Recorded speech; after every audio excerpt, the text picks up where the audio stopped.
39వ సర్గము. సగరుని యజ్ఞము, యజ్ఞాశ్వమును వెదకుట. విశ్వామిత్రుడు తెలిపిన యజ్ఞ ప్రారంభ విషయమును విని రఘురాముడు మిక్కిలి సంతోషించెను. పిమ్మట అగ్నివలే తేజస్వియైన ఆ మునితో ఇట్లనెను. ఓ మహాత్మా! మా వంశమున ప్రముఖుడైన సగరమహారాజు యజ్ఞమును చేసిన విధమును వినగోరుచున్నాను. దయతో విపులముగా వివరింపుడు. నీకు పుణ్యముండును. అంతట విశ్వామిత్రుడు, సర్వజ్ఞుడైన రాముడు తెలియని వానివలే ఇట్లు అడుగుచున్నందులకు చిరునవ్వు చిందించుచు, ఓ రామా!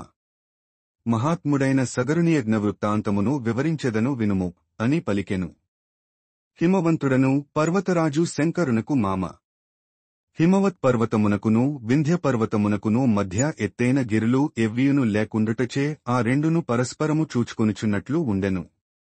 ఆ రెండు పర్వతముల మధ్య గల ప్రదేశమునందు ఈ యజ్ఞము జరిగెను. ఓ పురుషోత్తమా!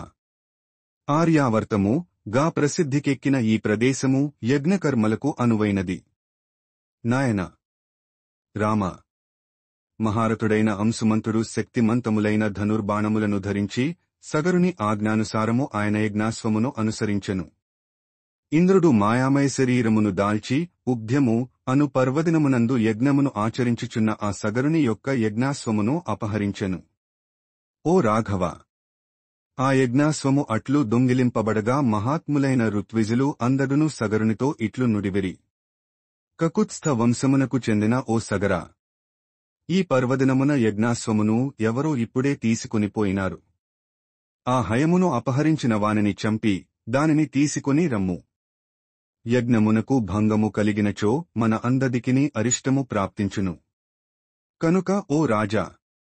యజ్ఞము నిర్విఘ్నముగా కొనసాగునట్లు చూడుము. సగర మహారాజు ఆ సభలోని ఋత్విజుల మాటలను విన్న పిమ్మట తన 60,000 మంది పుత్రులతో ఇట్లు నుడివెను. ఉత్తములైన ఓ కుమారులారా! రాక్షసుల యొక్క గమనమును నేను పసిగట్టలేదు. ఈ మహాక్రతువు మంత్రవేత్తలైన మహానుభావులచే నిర్వహింపబడుచున్నది. అశ్వమును ఎవరు అపహరించరో తెలియుటలేదు. కావున ఓ కుమారులారా! నేను యజ్ఞకార్యములలో నిమగ్నుడనై యున్నాను.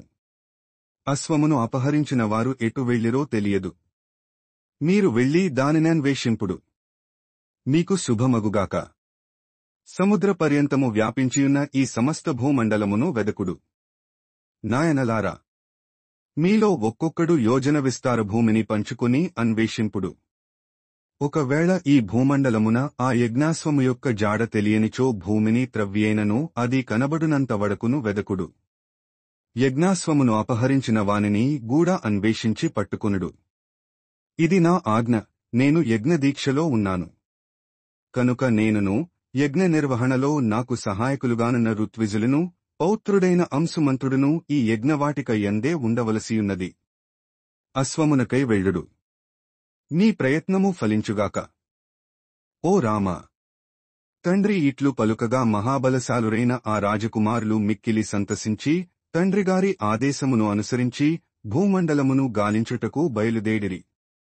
మహాబలవంతులైన ఆ రాజకుమారులు భూమండలమంతయు గాలించినను గుర్రపు జాడ తెలియలేదు. అంతటా ఓ పురుష శ్రేష్ఠ! వారిలో ఒక్కొక్కరు ఒక యోజన విస్తీర్ణముగల భూతలమును పంచుకుని వజ్రతుల్యములైన తమ గోళ్లతో భూమిని త్రవ్వివేసిరి. ఓ రఘురామా! శూలములతోడను భీకరములైన నాగళ్ల తోడను భూమిని బ్రద్దలు గావించుచుండగా అందుండి ఒక మహానాదము వెలువడెను. ఓ రామా! వారు అట్లు త్రవ్వుచుండగా పాతాళమునగల సర్పములు, అసురులు, రాక్షసులు తదితర ప్రాణులు భరింపరానంతగా గగ్గోలు పెట్టసాగెను. ఓ రఘునందన! వీరులైన సగరపుత్రులు 60,000 యోజనముల విస్తీర్ణముగల భూమండలమును మిక్కిలి లోతుగా పాతాళము వరకు త్రవ్విరి. ఓ నరోత్తమా! ఆ రాజకుమారులు పర్వతములతో నిండియున్న జంబూ ద్వీపమును ఇట్లు త్రవ్వుచు అంతటను సంచరించిరి. అంతట దేవతలు, గంధర్వులు, అసురులు, నాగులు మొదలగు వారందరును వికలమనస్కులై బ్రహ్మదేవునికడకు వెళ్ళిరి. వారు మిగుల భయకంపితులై దిగులు చెందిన వదనములతో మహాత్ముడైన బ్రహ్మను ప్రసన్నునిగా చేసుకుని ఇట్లు విన్నవించుకునిరి. ఓ పితామహ! సగరుని కుమారులు ఈ భూమండలము నంతయును త్రవ్వుచున్నారు. ఆ కారణముగా పాతాళవాసులైన మహాత్ములు పెక్కుమంది హతులగుచున్నారు.